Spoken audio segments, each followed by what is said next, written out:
Sarah Lou Cohen, est-ce qu'Alexandre Benalla peut refuser de se rendre devant la commission d'enquête du Sénat?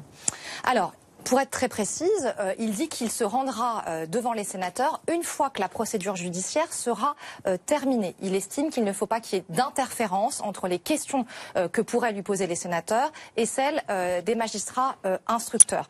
Donc il dit qu'il est prêt à y aller une fois l'enquête pénale terminée. Alors là, il y a un peu d'enfumage parce que effectivement l'enquête pénale c'est beaucoup plus long qu'une commission d'enquête parlementaire. La commission d'enquête du Sénat, elle a vocation à durer au maximum 6 mois et on sait qu'une instruction, une information judiciaire, c'est au moins un an et demi pour pouvoir déterminer les responsabilités des uns et des autres. Donc il faut en conclure que Alexandre Benalla ne sera jamais interrogé par les sénateurs. Si d'aventure le président de la commission d'enquête estimait qu'il n'avait pas le droit de prendre cette décision aujourd'hui, de dire je n'irai pas le 19, je m'y rendrai un peu plus tard, le président de la commission d'enquête, comme le prévoit l'ordonnance de 1958, peut très bien le forcer à venir témoigner, lui envoyer des huissiers, lui envoyer des gendarmes, lui envoyer la police pour le faire témoigner. Est-ce qu'ils iront jusque-là?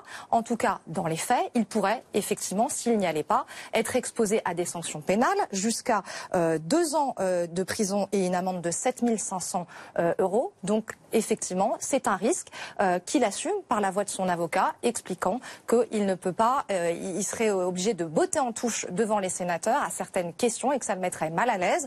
Moi, j'ai eu un parlementaire qui avait siégé à différentes commissions d'enquête, celle par exemple de Tapie ou de Cahuzac, qui, de mémoire, n'a jamais vu quelqu'un ne pas se rendre à une commission d'enquête parlementaire.